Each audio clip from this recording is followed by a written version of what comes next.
Haste hapang chongmarni sikang je kogrika samongmanya sikla siklironi bagai okogwan sugui asuk thai bukcha tongmarono subuna bagai tabuk hapang kok sapkha Sangrong Shilong Bagra Kor Aguni Kristonagor Toma BJP Produce Habanago Kashakok Toma Tumari Panda Klaizaka Majaka BJP ni Kokpang Suburto Chakraborti Kobi Kobini Adongra Kok Toma Tumari Panda Ho BJP ni Kokpang Shaka Samongkuri Shikla Shikli Rono Shamurini Bagai Aboni Logi Kobuni Asuk Thayobo Shebrina Bagai Katal Asuk Thani Bagibo Hapang Notice Juda Tangvete Korika Hini Shaka তারা বিরোধীদের প্ররোচনায় বিভ্রান্তিকর অপপ্রচারে পা না দিয়ে নিজেরা এই স্বচ্ছ নিয়োগ নীতিতে অংশগ্রহণ করে আগামী দিনে এই ত্রিপুরায় নিজেদের ভবিষ্যৎ নিজেরা নির্মাণ করবেন এবং তার ক্ষেত্রে রাজ্য সরকার যারা কর্মসংস্থান যাদের সরকারি শূন্যপদ কিংবা সরকারি সৃষ্ট পদে যারা যেতে চান তাদের জন্য যেমন উন্মুক্ত রয়েছে যারা জব ক্রিয়েটর হতে চান তাদের জন্য রাজ্য সরকার সর্বোচ্চ মাত্রায় তাদেরকে সহায়তা করার জন্য বিভিন্ন পরিকল্পনা রয়েছে কাজেই এইগুলির সুযোগ আপনারা লাভ করবেন এবং বিভ্রান্তিতে না গিয়ে রাজ্য সরকারের যে সুনির্দিষ্ট লক্ষ্যমাত্রা এক ত্রিপুরা শ্রেষ্ঠ ত্রিপুরা নির্মাণ করবেন এবং রাজ্যের আপামর মানুষকে সঙ্গে নিয়ে শিক্ষিত বেকার যুবক যুবতী থেকে শুরু করে আপামর অংশের মানুষকে সঙ্গে নিয়ে রাজ্য সরকার যে উদ্দেশ্য নিয়ে কাজ করছেন সেই উন্নয়ন কর্মযুগে সবকা সাথ সবকা বিকাশে যে রাজ্য সরকারের প্রয়াস রয়েছে তার উপর আস্থা রেখে বিশ্বাস রেখে আপনারা তার সঙ্গে সামিল হয়ে ত্রিপুরাকে একটা নতুন দিগন্তে পৌঁছে দেওয়ার ক্ষেত্রে নিজেদের ভূমিকা পালন করবেন এটা আমরা প্রত্যাশা করি আবারও ভারতীয় জনতা পার্টি ত্রিপুরা প্রদেশের পক্ষ থেকে রাজ্য সরকারকে অনেক সকল মিডিয়া বন্ধুদের সুপ্রভাত নমস্কার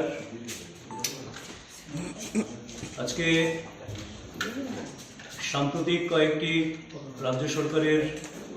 সিদ্ধান্তকে কেন্দ্র করে আপনাদের দলীয় অবস্থান জানানোর জন্য আমরা আপনাদের আহ্বান করেছি আমরা লক্ষ্য করছি গত এক মাস ধরে রাজ্য সরকার রাজ্যের বেকার যুবক যুবতী ভাই বোন যারা রয়েছেন শিক্ষিত বেকার যুবক যুবতীদের কর্মসংস্থানের জন্য একের পর এক যুগান্তকারী পদক্ষেপ গ্রহণ করছেন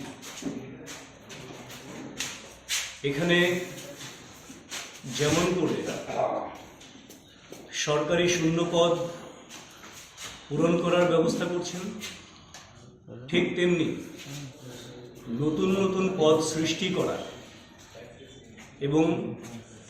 সরকারি শূন্যপদ নতুন পদের বাইরেও কর্মসংস্থানের আরও দিগন্ত কী করে প্রসারিত করা যায় সুযোগ কী করে সৃষ্টি করা যায় তার জন্যে নিরলসভাবে প্রয়াস নিচ্ছেন আপনারা অবগত আছেন 2018 সালে ভারতীয় জনতা পার্টির সরকার ত্রিপুরায় প্রতিষ্ঠিত হওয়ার আগে বিভিন্ন দপ্তরে যে সমস্ত সরকারি শূন্যপদে নিয়োগ হতো তার মধ্যে অনেকগুলি শূন্যপদের নিয়োগের বিরুদ্ধে কোর্টে মামলা হয় কারণ সেইগুলি অনেক ত্রুটিপূর্ণ ছিল এবং স্বচ্ছতার অভাব ছিল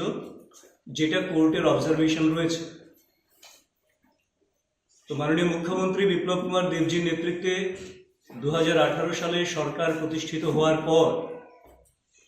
একটা জায়গায় সরকার একেবারেই দায়বদ্ধতার সঙ্গে দায়িত্বের সঙ্গে স্বচ্ছতার সঙ্গে কাজ করছেন সেটি হলো এমন কোনো নিয়োগ করবেন না যাতে করে যারা নিযুক্তি পেলেন সরকারি কাজে তাদের কোনো রকম অসুবিধার সম্মুখীন হতে হয় তাদেরটা কোনোভাবে চ্যালেঞ্জ হয়ে বাতিল হওয়ার সম্ভাবনা থাকে ফিরে আসবেন কিন্তু এখন পর্যন্ত ফাইনালাইজ হয়নি সবকিছু কি হবে আপনার প্রোগ্রাম কি মূলত উনি স্টেট এক্সিকিউটিভ মিটিং যেটা আছে আমাদের রাজ্য কার্যকারিণী বৈঠক সেই বৈঠকে অংশগ্রহণ করার জন্য আসবেন এবং স্বাভাবিকভাবেই উনি প্রেসিডেন্ট হওয়ার পর প্রথমবার ত্রিপুরায় আসছেন তবে এই বৈঠকটাকেই তিনি লক্ষ্য করে আসছেন আর কি, এটাকে অংশগ্রহণ করার জন্যই তিনি আসছেন। এই বছরই কি আসবে না সামনের বছর? না, এটা জানুয়ারিতে শিডিউল আছে, ডিসেম্বরে নেই, জানুয়ারির যত তাড়াতাড়ি সম্ভব ডেট ওনারা জানিয়ে দেবেন,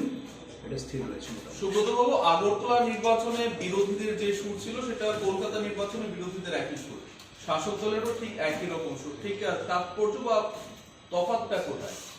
তফাৎটা আমি এতক্ষণ যা বললাম সেটাই তফাৎ। না যে কিভাবে? বুথ কেন্দ্রের ভেতরে ঢুকে পোলিং স্টাফ থেকে শুরু করে সবাইকে ধাক্কা দিয়ে বার করে দিচ্ছে, সব ভাঙচুর করে ফেলছে, ফার্নিচার্স, সিসি ক্যামেরাগুলিকে বন্ধ করে দিচ্ছে এবং প্রার্থীকে মারধর করছে, হসপিটালাইজড হতে হয়েছে। বাকি বাইরের তাণ্ডবের কথা তো আপনারা দেখিয়েছেন, আপনাদের চ্যানেলগুলিতে দেখিয়েছেন, আর তার সঙ্গে আপনারা ত্রিপুরাকে কম্পেয়ার করছেন। কি হয়েছে ত্রিপুরায়? যথেষ্ট শান্তিপূর্ণভাবে এখানে ভোট হয়েছে। সুব্রতবাবু, আমরা পশ্চিমবঙ্গে, আপনি পশ্চিমবঙ্গের নির্বাচন নিয়ে যেহেতু কথা হচ্ছে এবং আপনি আজকে নিশানায় সিপিআইএমকে রেখেছেন, পশ্চিমবঙ্গে আমরা দেখেছি একটা জায়গায় সিপিআইএম, বিজেপি, কংগ্রেস একজোট হয়ে তৃণমূলের বিরুদ্ধে লড়াই করছে। ত্রিপুরায় তৃণমূল এই মুহূর্তে একটা উঠতি শক্তি হিসেবে নিজেদেরকে প্রকাশিত করছে। এই জোটটাকে ত্রিপুরার ক্ষেত্রে কখনো দেখা যাবে? দেখুন, এটা ওনারা বলতে পারবেন, ওখানে আমরা আমাদের ভূমিকাটা পালন করি, গোটা দেশে আমাদের যে অবস্থান থাকে সেটা আমরা আমাদের মতন করি। এবার আমাদের যে ভূমিকা, সেই ভূমিকাকে কে সাপোর্ট করলো না করলো এটা এদের নিজস্ব পলিটিক্যাল দলের নিজস্ব ওদের চিন্তাভাবনা। তো আমরা সেখানে পশ্চিমবঙ্গের যে বিধানসভা নির্বাচন তারপর থেকেই বলছি যে পশ্চিমবঙ্গে গণতন্ত্র একেবারেই নেই, সেখানে একটা স্বৈরতান্ত্রিক শাসন ব্যবস্থা কায়েম রয়েছে এবং সেখানে তোলাবাজি থেকে শুরু করে মাসল পাওয়ার থেকে শুরু করে যা যা আছে আর কি, নেতিবাচক যা আছে গণতন্ত্রকে হত্যা করার জন্য, মানুষের অধিকার খর্ব করার জন্য, সেই একটা অরাজক পরিস্থিতি পশ্চিমবঙ্গের মানুষ দেখছেন।